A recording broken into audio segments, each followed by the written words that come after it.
So this is a short story by Rabindranath Tagore. The name is The Postmaster. क्या नाम है आप लिख लेंगे? The Postmaster by Rabindranath Tagore. Lights off कर दीजिए तो फिर दिखेगा सही सही.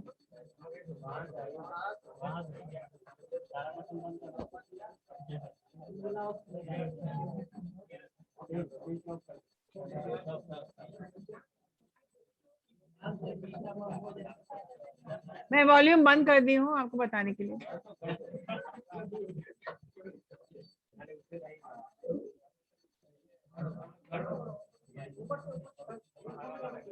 तो ये स्टोरी है the postmaster. The postmaster by Rabindranath Tagore.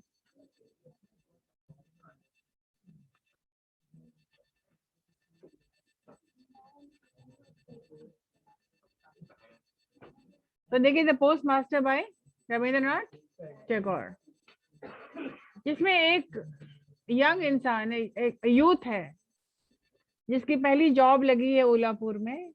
और वो कोलकाता का बहुत अमीर आदमी है जिसको कोलकाता से आना पड़ा. उलापुर एक जगह है जहां उसकी जॉब लगी हुई है. अब उलापुर में देखिए पहुंचता है, गांव है ये, और गांव में जो भी नजर आ रहा है वो बहुत ही गांव का जो सीन है, आप जानते हैं गांव का सीन क्या होता है. पक्की सड़कें नहीं है, लोग वहां पर पढ़े लिखे नहीं है, और बहुत छोटा सा गांव है जहाँ सारे के सारे इलिटरेट हैं. They are all illiterate. और वहां जाने का जरिया सिर्फ बोट से जाया जा सकता है. तो उलापुर में जो इनकी पोस्टिंग हुई थी, वो ये उलापुर से देखिए आदमी है जिनका नाम है द पोस्टमास्टर. इन्हीं का नाम है द पोस्टमास्टर. इन्हीं पर पूरी कहानी है. अब ये उलापुर से आ रहे हैं ज्वाइन करने के लिए. एक पोस्ट ऑफिस है जहां इनको जॉब मिली हुई है, और ये जॉब, इनका जो जॉब है गांव वालों के लिए लेटर लिखना, और उनकी चिट्ठियां जो आती है उन चिट्ठियों को पढ़ना और उनके लिए जवाब लिखना. अब ये उलापुर में पोस्ट ऑफिस में वो ज्वाइन कर रहे हैं. घर भी वही है, पोस्ट ऑफिस भी वही है उनका, और उनका ऑफिस और घर दोनों वही है. यहाँ पर आप देख रहे हैं कि जो आ रहे हैं सब चिट्ठी लिखवाने उनसे, तो ऑलरेडी ज्वाइन कर चुके हैं ये, और सबके लिए लेटर लिखना, सबके लिए चिट्ठी पढ़ना, यही उनका काम था. और सबसे पहली बात तो कोलकाता के रहने वाले इंसान को छोटे से गांव में मन भी नहीं लग रहा था, लेकिन किसी तरह से वो काम कर रहे थे यहाँ पे अपना, और काम करते थे तो he was not liking it. इतने पढ़े लिखे थे, बहुत अमीर खानदान के थे, और वहाँ सभी गरीब और सभी अनपढ़. तो इनको समझ में नहीं आया था मैं किससे क्या बात करूं. कोई कॉमन टॉपिक नहीं था, वो बात किससे करेंगे. जब काम तो काम के बाद वो यूं ही यहाँ वहाँ घूमते रहते थे, टहलते रहते थे, और किसी से बात वो नहीं करते थे. और खाली समय बचा तो पेड़ के नीचे बैठ के कभी बादलों को देखते थे, कभी कविता लिखते थे, कभी कहानी लिखते थे, लेकिन लोगों से बात नहीं करते थे वो. इसलिए कि उनको पढ़े लिखे तो थे, इतने पढ़े लिखे नहीं थे कि उनको मालूम होता कि अनपढ़ लोगों से क्या बात की जाती है. कोई टॉपिक नहीं था. तो समय यूं ही बीत रहा था. And he was like a fish out of water. मतलब घर से वो दूर थे और छटपटाते थे घर जाने के लिए, जैसे मछली बिना पानी के तड़पती है, वैसे ही मन की स्थिति इनकी ऐसे ही थी. ही डिड नॉट लाइक उलापुर, और जॉब था तो रहना पड़ रहा था, लेकिन उनको पसंद नहीं आ रहा था. खाली समय में what did the postmaster do? He was writing poetries. पंछियों को सुनते थे, उनका गाना सुनते थे, और उनका दिन ऐसे ही चल रहा था. वहां पर उनकी मुलाकात हुई छोटी सी बच्ची से हुई जिसका नाम है रतन. ये रतन है, छोटी सी बच्ची जो कि अनाथ है. She is an orphan. और ऑर्फन होने के साथ साथ वो बहुत अच्छी बच्ची थी, और he is trying to help her. मदद कर रहे थे उनकी, और मदद करने के साथ साथ उसको पढ़ाने भी लगे थे, पढ़ाने लगे थे. और जो खाली समय हुआ करता था तो रतन उनकी अच्छी कंपेनियन बन गई थी. रतन वॉज अ गुड कंपेनियन. अनाथ,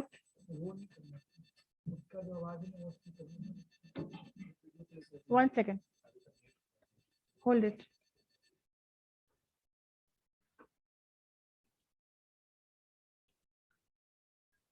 So a post office is set up in this factory to help the villagers to read letters, to write letters.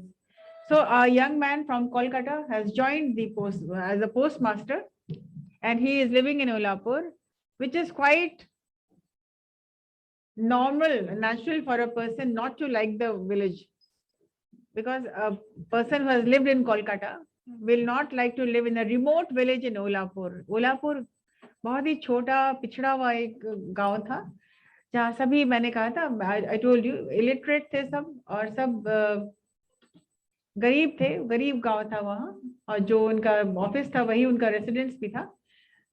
There he meets a young girl, या orphan, अनाथ एक लड़की से मिलते हैं जिसका नाम है रतन. तो दो कैरेक्टर्स है. The first character the post master का है, और द सेकेंड कैरेक्टर जो आप देख रहे हैं, एक लड़की जो कि यहाँ पानी भर रही है, वो और जॉब्स करती है, छोटे मोटे काम करती है, और जहां पर वो पोस्ट मास्टर रहता था वहां पर वो उनकी सर्वेंट नहीं थी, लेकिन वो वहीं पर रहती थी, और इस कारण वो वहां पे कुछ कुछ मदद कर देती थी, जैसे पानी ले आओ, छोटा मोटा काम करती थी. छोटी थी इसलिए बहुत ज्यादा काम उसे वो नहीं करवाते थे, और सारा दिन वो खेलती रहती थी. और आप यहाँ पर देख रहे हैं कि रतन यहाँ बैठी है, खड़ी है, और हर पुकार पे वो चली जाती थी. उसको अच्छा लगने लगा था, अकेली थी वो, और किसी का साथ, किसी का कंपेनियनशिप उसको अच्छा लगा. She like the company of the post master, और उनसे यदा कदा वो बातचीत करने लगी. कुछ बात करती थी अपने घर के बारे में, कुछ पोस्ट मास्टर भी उससे हिल मिल गए थे, and he started talking to her about अपने फैमिली के बारे में, कि मेरे घर में कौन है, मेरी माँ है, मेरी बहन है, और वो अपने परिवार के बारे में उससे बात करते रहते थे. और रतन चुपचाप सुनती थी, और कभी कभी वो पूछते थे कि तुम्हारे यहाँ कौन कौन है. तो रतन बताती है कि मुझे मेरा एक छोटा भाई याद आता है, और मुझे माँ याद आती है, लेकिन माँ मेरे भाई को लेके कहीं चली गई थी, मुझे छोड़ गई थी. और मेरे जो बाबूजी थे, पिताजी थे, वो हमको बहुत पसंद करते थे, was very fond of me, लेकिन माँ भाई को लेके चली गई थी. और बोलती मुझे याद आता है कि किस तरह से हम भाई के साथ खेलते थे और खुश रहते थे, लेकिन एक दिन अचानक वो अपने आप को अकेली पाई, इसलिए कि उसकी माँ उसके भाई को लेके कहीं चली गई थी. और पोस्ट मास्टर उसकी भी कहानी सुनते थे, और वो पोस्ट मास्टर की भी कहानी सुनती थी. दोनों अपना जैसे दुख एक दूसरे को बताते थे कि किस तरह से दोनों दुनिया में अकेले लोनली फील कर रहे थे. और पोस्ट मास्टर की सैलरी उतनी ज्यादा नहीं थी, सैलरी वाज वेरी लेस. तो वो बोलते थे कि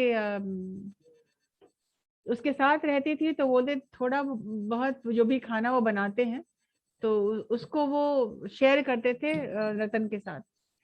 और उसको सैलरी तो नहीं देते थे, लेकिन उससे बातें करते थे, उसको अपनापन लगने लगा था, बड़े भाई की तरह वो ट्रीट करने लगी थी उनको.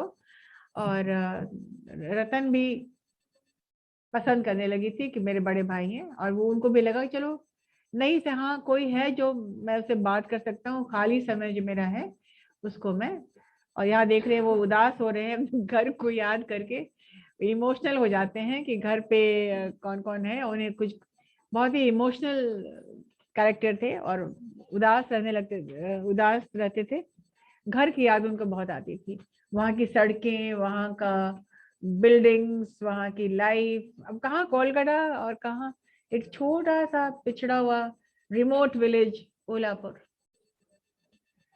और इट इज नॉट ओला, उला, ULLAPHUR, ओलापुर.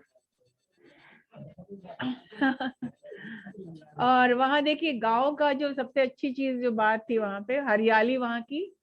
और उसको कभी कभी वो खुश रहते थे, कितना खुला वातावरण, और हरे भरे पौधों के बीच में भी उनका मन उलझता नहीं था. कभी कभी वो ध्यान हटता था, वो कहानियां और कविताएं वो लिखने लग जाते थे, लेकिन उनको घर की याद बहुत आती थी। And he was like, Rabindranath Tagore ने लिखा, he was like a fish without water, मतलब कि जैसे मछली रहती है बिना पानी के, उसी तरह वही उनकी स्थिति थी उल्हापुर में। और फिर देखते देखते आप क्या देख रहे हैं कि वो बारिश के दिनों की बात होती है फिर, और तेज बारिश होती है, और बारिश में जो कच्ची जो सड़कें हैं वो पूरी वाटर लॉगिंग हो जाती है, कोई पक्की सड़कें तो थी नहीं वहां पे। All the roads were waterlogged, और पानी इतना भर गया कि मामूली की चीजों को खरीदने के लिए भी वो नाव से जाना पड़ता था। अब नाव का यूज होना, छोटी मोटी खरीदारी के लिए भी जब जाते थे तो they used to go on a boat। और फिर उनको लगा कि ये मैं आ गया हूँ, क्या करूंगा मैं। और इन सब बातों से बिल्कुल अनजान थी रतन, खुश रहती थी। उसकी खुशी का कारण था पोस्टमास्टर दादा बाबू, दरवाजे के आसपास ही रहती थी ताकि जब दादा बाबू पुकारेंगे तो मैं दौड़ के जाऊंगी। एक बार उसको बोलते हैं, रतन सुन तो, आओ तो। और वो रतन दौड़ के चली जा रही है कूदते फांदते हुए, और खुश है कि हमको बुलाया गया है। बुलाने भर से वो खुश हो जाती थी। और फिर उसको वो प्यार से बोलते हैं, तुम्हें मैं पढ़ाऊंगा। और वो उनको बहुत प्यार से ले जाते हैं, बोलते हैं कि चलो मैं तुम्हें पढ़ना लिखना सिखाऊंगा। तो उसको वो पढ़ाने लगते हैं। और गांव की लड़की है, लेकिन अनाथ भी है, लेकिन उसको पढ़ने में बहुत इंटरेस्ट है। वो पढ़ती है, और बहुत स्किलफुल लर्नर थी, मतलब जल्दी जल्दी उसको टेक्निकली सीख रही थी, अल्फाबेट सीख रही थी। और उसको सही बात है, कोई चीज में मन लग जाता है तो वो काम अच्छा हो जाता है। तो आसानी से वो लिखने लगी, पढ़ने लगी, और पोस्ट मास्टर का भी दिन बीतता चला गया, और बेहतर तरीके से वो पढ़ा रहे हैं और कोई अच्छा कोई काम कर रहे हैं। And he has taken the responsibility to teach her. Abhi he does not know how long will I live here, but he is thinking, as long as I live here, I will give food to this little girl, जो कि who is an orphan, अनाथ जो है, and I am going to teach her. कुछ तो समय बीतेगा, कुछ तो अच्छे काम में मन लगेगा। और बहुत ही सुलझे हुए इंसान थे, उन्होंने कभी कुछ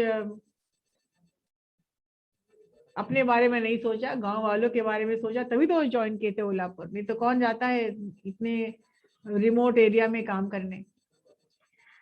और एक बार बारिश के दिनों में, जब बारिश तो पानी बहुत भर गया था और भीग गए थे हमारे दादा बाबू, तो वो बीमार पड़ गए। और रतन वेट करते रहती है बाहर कि कब उनको बुलाएंगे, कब उसको बुलाएंगे पढ़ने। लेकिन वो तो बिल्कुल बेसुध थे, बहुत फीवर हाई उनकी थी। और वो चुपचाप से वो किताब रख के चली आती है और वेट करती है कि पता नहीं क्यों सो रहे हैं, और अब बुलाएंगे कि तब बुलाएंगे। वो बाहर, she is waiting for the post master to call her. And when he hears her footsteps, उसकी आहट सुनते हैं तो उसको पुकारते हैं, रतन सुन तो, देखो तो जरा, मेरी तबीयत कुछ ठीक नहीं है। और फिर वो देखती है कि तो he is suffering from very high fever. और परेशान हो जाती है रतन कि अब क्या मैं क्या करूं। उनको थोड़ा कंफर्ट लेवल, उनका कोशिश करती है कि उनको आराम पहुंचाए। और पोस्ट मास्टर बहुत याद कर रहा अपनी माँ को, अपनी बहन को। बीमारी में तो बहनों को याद, मतलब घर वालों को सबसे पहले माँ की याद आती है कि बीमार पड़ेंगे तो सबसे पहले माँ ही निकलता है। तो ये माँ को मिस कर रहे थे, अपनी बहनों को मिस कर रहे थे। और ये जल्दी से दौड़ करके वो जाती है रतन, और बुला ले आती है वैद्य जी को, गांव के जो डॉक्टर है उनको ले आती है बुला करके। और थोड़ी सी परेशान हो जाती है कि क्या ये क्या हो गया और क्या नहीं। she is taking up the responsibility of a mother, of a sister। तो रविन्द्रनाथ टैगोर लिखते हैं कि बहुत इमीडिएटली, इंस्टेंटली वो छोटी सी बच्ची से वो एक अडल्टहुड में आ गई, और उसकी पूरी जो एक्टिविटीज थी एक अडल्ट वाली होगी। एक बच्चे से माँ के रूप में वो आ गई, और इतने अच्छे तरीके से देखभाल वो करती है। कब दवा देना है, कब क्या करना है, 2 3 4 दिन वो बहुत अच्छे तरीके से उनकी देखभाल की, उनकी सेवा की। और वैद्य जी ने उनको दवाई दे दी और हिदायत दी कि कब कब क्या कौन सी दवा खानी, एंड पूरी इंस्ट्रक्शंस वो रतन को देके वो फिर निकल जाते हैं।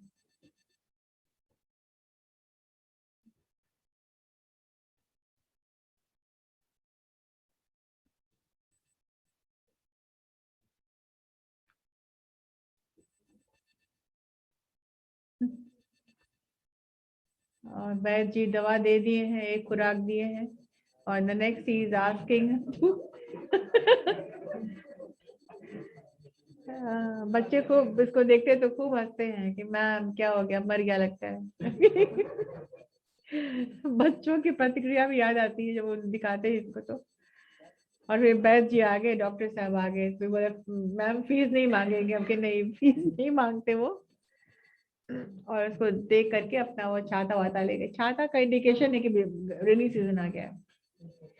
और देखिए वो बिल्कुल जो करना चाहिए एक हाँ देखिए, अब उसका बुखार उतर जाएगा, मतलब रतन को पता है कि क्या करना है। छोटी सी बच्ची है लेकिन पूरी इंस्ट्रक्शंस फॉलो कर रही है। I told you she is very technically very sound. नहीं तो कोई बच्चा भाग खड़ा होता है, जानू में जाओ तुम, मुझे क्या मतलब है, मैं खेलूंगी अपना खेल खेल रही हूँ। लेकिन देखिए नहीं, वो बहुत ही लग करके, और वो she is very fond of the post master, उसको बहुत पसंद करती है उस पोस्ट मास्टर को, इसलिए वो बनी हुई है, लगी हुई है।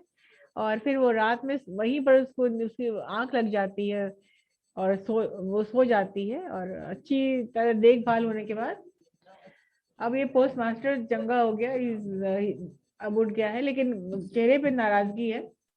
और वो बोला कि बस हो गया, दैट्स इट, अब मुझे यहाँ अब नहीं रहना भाई, बहुत हुआ, मैं रह के देख चुका हूँ, I have tried but it is not possible. जब हेल्थ कंसर्न हो जाता है तो वो सोचता है कि मैं अब यहाँ नहीं मुझे अब मुश्किल है रहना। और उठने के साथ वो बैठ के वो ट्रांसफर के लिए रिक्वेस्ट करता है, एक एप्लीकेशन देता है for a transfer, but his transfer is rejected. तो ये फिर और नाराज हो जाता है, और फिर क्या करता है कि वो ही रिजाइन्स फ्रॉम द जॉब। और ये बेचारी रतन बाहर बैठ के वो पढ़ रही है, और पोस्ट मास्टर इंतजार कर रहा है कि कब मेरे एप्लीकेशन का जवाब आए। वो तो जवाब तो उनको नहीं आता है, लेकिन रतन बाहर बनी हुई है, वो वेट कर रही है, इंतजार में है कि कब चालू रिज्यूम करेंगे पढ़ाई। या लेकिन वो तो बस बार बार पढ़ी हुई चीज को बार बार पढ़ रही है, और नई चीज तो बताने वाले तो कोई उनको मतलब ही नहीं है। मतलब लगता है कि भूल गए हैं कि उनको पढ़ाना भी है, बिकॉज वो अपने में इतना खोए हुए थे कि अपना ट्रांसफर, अपनी बीमारी, अपना। अब जब उनका रिजेक्शन हो गया कि आपको ट्रांसफर नहीं मिलेगी, तो नाराज होकर के रिजाइन कर देते हैं। और फिर वो मन बना लिए एक तरह से कि मुझे अब यहाँ नहीं रहना। अब देखिए बार बार वो पढ़ी हुई चीज को बार बार पढ़ रही है, और देख भी रही है कि कब उसको बुलाया जाएगा, लेकिन ऐसा तो हुआ नहीं। The post master did not call her, और did not even think about even looking at her और कॉलिंग हर।